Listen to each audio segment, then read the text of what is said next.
आज की वीडियो में हम रसायन विज्ञान में मापन के बारे में पढ़ेंगे। देखिए दोस्तों, प्रत्येक प्रायोगिक मान में कुछ न कुछ अनिश्चितता अवश्य होती है, परंतु परिणाम सदैव परिशुद्ध और यथार्थ होने चाहिए। दोस्तों, किसी भी राशि के मात्रक, विमा, परिणाम और उसकी यथार्थता और परिशुद्धता की माप लेने के लिए 3 दृष्टिकोण होते हैं। एक तो मापने वाली राशि की परिभाषा, और मापने वाली राशि के उचित मानक का चुनाव, और मापने वाली राशि की उचित मानक के साथ तुलना। ये 3 दृष्टिकोण होते हैं। अब दोस्तों, यथार्थता और परिशुद्धता को हम समझते हैं। देखिए दोस्तों, यदि कोई वस्तु है, उसका मान है 3 ग्राम है, और हम इसमें यथार्थता और परिशुद्धता देखें। पहले हम यथार्थता और परिशुद्धता को हम समझ लेते हैं, उनकी परिभाषा हम निकालते हैं। दोस्तों, यदि ये एक विद्यार्थी ए है और दूसरा विद्यार्थी बी है और तीसरा विद्यार्थी सी है, ये 3 विद्यार्थी हैं। ए 2 मापन करता है में 1-2 पॉइंट लगभग 94, और दूसरा मान है 2.96।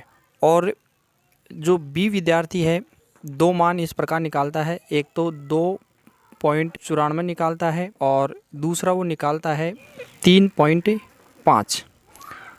और सी विद्यार्थी है, वो एक मान तो निकालता है 2.99 और दूसरा मान निकालता है 3.01। इस प्रकार ये 3 विद्यार्थी हैं, और तीनों प्रत्येक विद्यार्थी 2 मापन करता है, जो इस प्रकार मैंने आपको बता दिए हैं। अब दोस्तों, अगर हम इनमें यथार्थता और परिशुद्धता की बात करें तो यहाँ देखिए, जो पहला विद्यार्थी है ए विद्यार्थी, इसने 2 मापन किए हैं। ये 2 मापन इसने किए हैं, और इन मापनों में हम देखें तो ये दोनों माप एक दूसरे के बहुत ही करीब हैं, पास पास हैं। इसलिए ये जो मान है ए विद्यार्थी ने निकाले हैं, ये मापन परिशुद्ध है और यथार्थ परक नहीं है। ये मतलब ये जो मान ए है ये परिशुद्धि है, यथार्थ नहीं है। और दूसरा विद्यार्थी जो बी है, इसने 2 मापन किए हैं, 2.94 और 3.05, ये 0 है यहाँ पर, 3.05 ये मापन किए हैं। तो इसके जो मापन हैं ये न तो परिशुद्ध हैं और न ही यथार्थ हैं, क्योंकि ये बहुत ही दूर दूर हैं, निकट नहीं है। और तीसरा विद्यार्थी जो मापन किया है, उसने 2 मापन किए हैं, 2.99 और 3.01। तो ये जो मान हैं ये परिशुद्ध भी हैं और यथार्थ परक भी हैं, क्योंकि ये दोनों मान परस्पर निकट भी हैं, और अगर इनका हम औसत निकालते हैं तो वो औसत इस 3 के बराबर आता है। तो ये मान परिशुद्धता और यथार्थ मान होंगे। तो अब हम इनकी जो परिभाषा है वो निकालें। तो परिभाषा इसकी क्या होगी, देखिए, यानी कि एक ही राशि के मान ज्ञात करने में उसी प्रयोग को बार बार दोहराने पर लगभग करीब करीब मान प्राप्त होते हैं, उन्हें हम परिशुद्धता कहते हैं। और यथार्थता किसे कहते हैं, देखिए, वह मान जिससे हमें ये पता लगता है कि किसी भौतिक राशि का जो मापित मान है उसके वास्तविक मान से कितना निकट है, ये हमें यथार्थता पता चलता है। अब बात करते हैं हम सार्थक अंक की।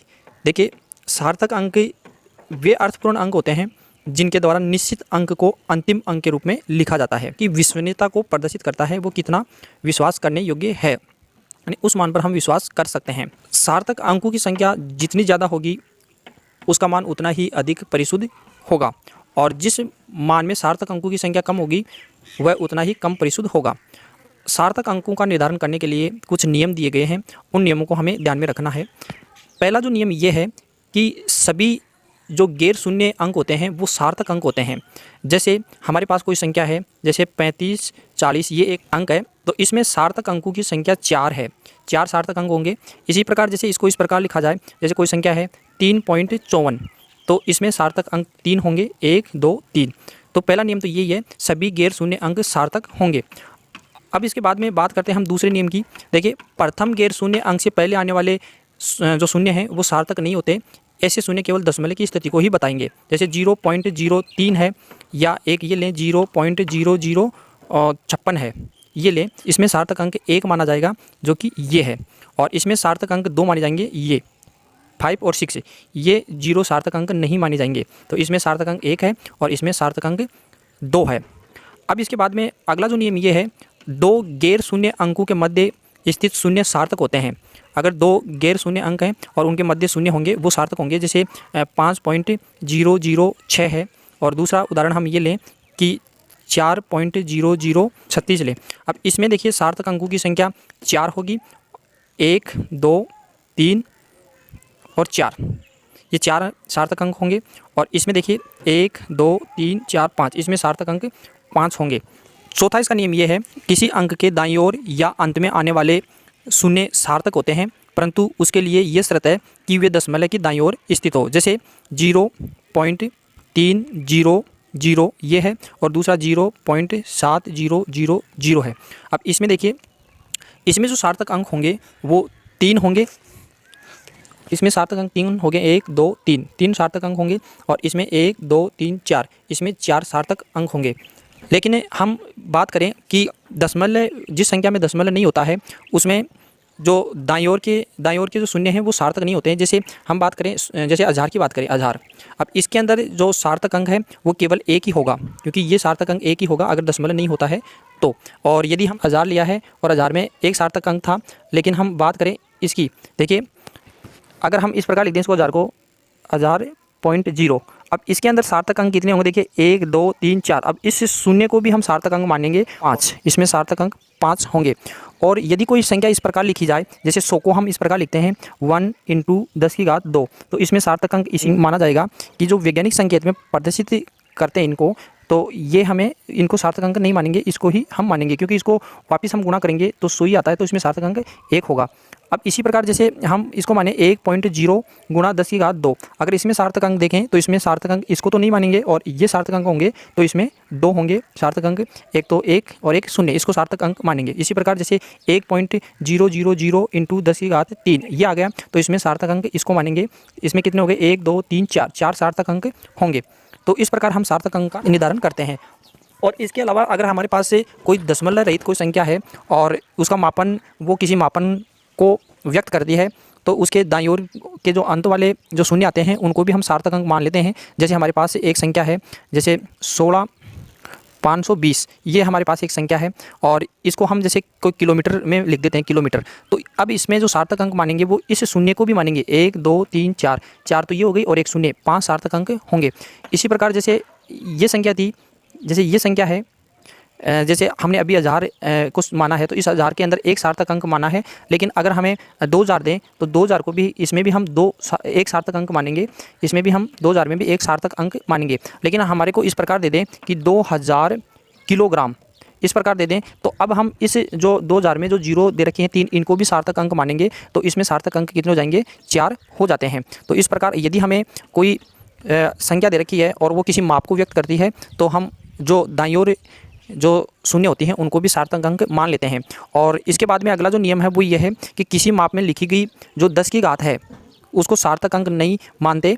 जैसे ये है 2.5 × 10⁻⁻5 मीटर, ये है।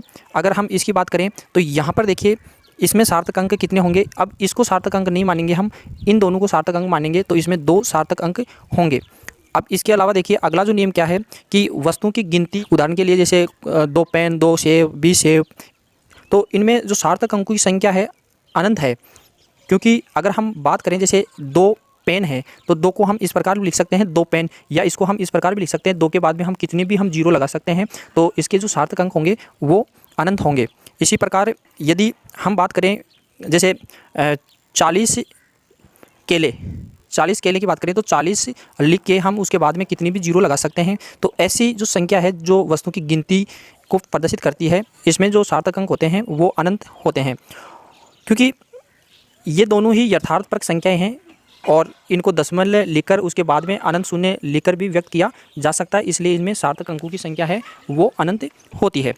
इसी प्रकार अगर कोई संख्या है वो वैज्ञानिक संकेत में लिखी गई है तो सभी संख्याओं में अंक सार्थक होते हैं। जैसे एक है 5.01 × 10⁻², इसमें जो सार्थक अंक होंगे वो यही होंगे 3, क्योंकि 1 2 3 ये सार्थक अंक नहीं होंगे। इसी प्रकार कोई भी संख्या है, जैसे और संख्या ले लें हम 6.555, ये देख लीजिए, इसमें देखिए, और आगे हम घात लगा के इस प्रकार 10⁻5 कर देते हैं, तो इसमें देखिए सार्थक अंक 1 2 3 4, ये 4 ही सार्थक अंक होंगे, इसको सार्थक अंक नहीं माने जाएंगे। तो इस प्रकार हम सार्थक अंकों को हम देख सकते हैं और निकाल सकते हैं। सार्थक अंकों को जोड़ना, घटाना, गुणा, भाग, ये जो हैं वो भी एक अलग फॉर्मूले से होते हैं, या अलग तरीके से हम इनको जोड़ और बाकी गुणा भाग इस प्रकार करते हैं, जो कि हम अगले वीडियो में पढ़ेंगे। Thank you for